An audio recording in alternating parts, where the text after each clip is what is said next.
Welcome back. As if the sting of Brett Kavanaugh's confirmation weren't painful enough for Democrats, there's this.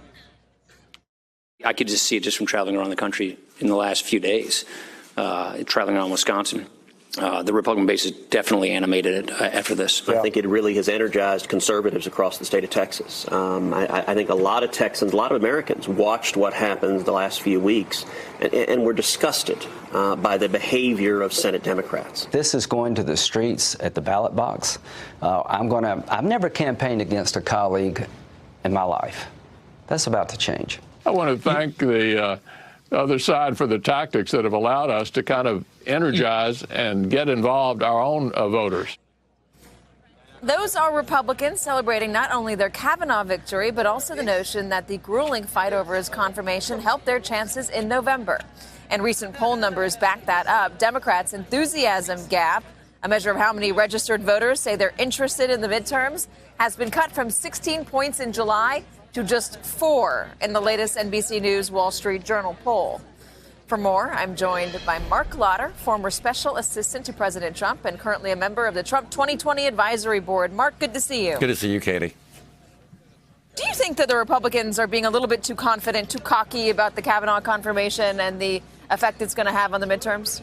No, I think what we see is the enthusiasm level going up, not only in your poll, but we're also seeing it in the fundraising. The RNC has reported a 500% increase in fundraising from the beginning of September to the beginning of October. I think the NRCC, which is the campaign arm of the congressional Republicans, I think their fundraising has been up 418%. So we're seeing it across the board. The question is now we have to make sure we translate that and hold on to it all the way through November. Does it help to have a social media campaign that is got a hashtag Beers for Brett that was apparently being supported by at least one very prominent Republican senator? John Cornyn tweeted this. It was champagne. He says, not quite beers for Brett, but bubbly for Brett instead. Is that the way to fire up the base? It's certainly a way to anger a lot of Democrats and women.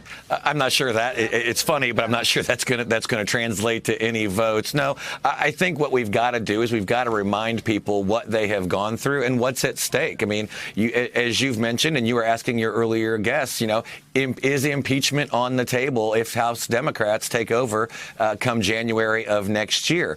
That's a very real question. We know what it'll mean to the president's agenda.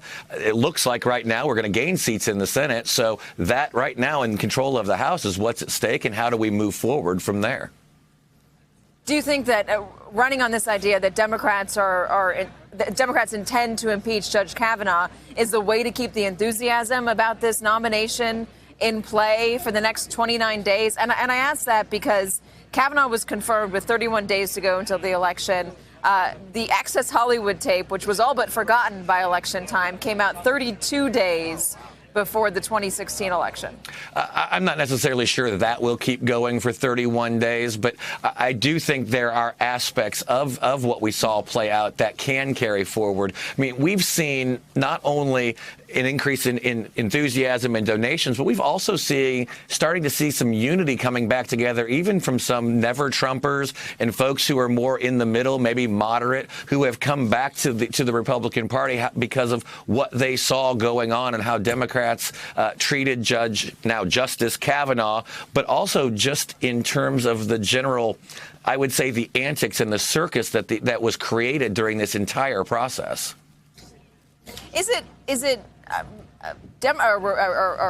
Republicans that are coming back after the Kavanaugh process, or is it just male Republicans? Because when you look at the enthusiasm gap, there's a 4-point advantage still for the Democrats, so there's that. But there's also a very giant or very large gender gap there. When you look at women, for who women prefer, 55% say Democrats, compared to 35% for Republicans. For men, it's 50% for Republicans. Why are women not coming back to the Republican Party? Well, I think that there could be many reasons for that, and that's one of the things that we have to identify, not only in this campaign cycle, but moving forward as a party. But one of the things I think is that as we saw this process play itself out, I think outside of the very active on both ends of the spectrum of the political activists, when you look at those people in the middle, the moderates, maybe the suburban college-educated men and women, when they saw what was going on, and then you add to that the far leftward shift of the Democratic Party, now really more embracing socialism, you've got a lot of people who are going to be asking themselves, is this the Democrat Party that I used to support or that I would occasionally support here and there? Well, then why aren't women coming back to the Republican Party? Do you think Kavanaugh helped or hurt Republicans with women? I think in certain groups, with maybe some of those in the middle, it might help. We'll wait to see. This has just happened. So polling will probably take a few days or a week or so to truly start to capture any kind of change there. But I'll tell you, I had a lot of people, friends of mine, who were, I would say, moderate, middle of the road, lukewarm on the Republican Party, that had told me in recent weeks that they're really taking a look. They did not like how they targeted this man, his family, his reputation over this. And then when you saw the protests and you saw people literally clawing at the doors to get into the Supreme Court over the weekend, that just rubbed people the wrong way. But are you so sure that those protesters are only Democrats? No, I'm not convinced that those are only Democrats. I also don't think that they were only women. There were a number of people there, and there are a number of reasons why people would show up and protest on one side or the other. There were people who were there supporting Judge Kavanaugh in some of these rallies. So, but when you see overall the coverage it was mostly focused on the anti-Kavanaugh crowds. And I think whenever we get to that radicalization in terms of climbing the steps and banging on the doors of the Supreme Court or yelling during the confirmation vote itself, those kinds of things, people who are more middle of the road and moderate, not necessarily living every breath that politicians say like we do in Washington, D.C., I think it just has a general ability to put people off and make them think twice. What about those women that were victims of sexual assault that were there protesting? But what about the women who were at home who are victims of sexual assault, who were watching? Do you think that turns them off when they see that? No, I think that absolutely. And there are probably a very good number of people who would identify with the feelings, and rightfully so, because sexual assault is a terrible crime in some cases. It's a terrible incident, and women who have been assaulted should be able to.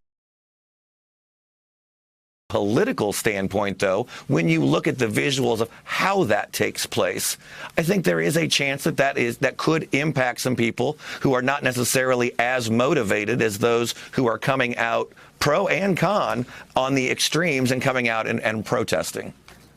We will see what the next round of polling says. We will see ultimately, though, what happens in November. Mark Lauder, thank you so much for joining us. Thank you, Katie. Hello, YouTubers. If you're watching this, it means you've checked out our channel, so thank you. Now do me a favor, subscribe by clicking on that button down there.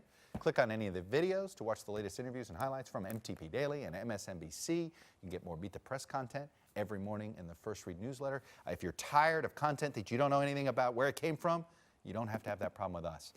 NBC News, MSNBC, MTP, and the Meet the Press mindset right here for you on YouTube. Subscribe now.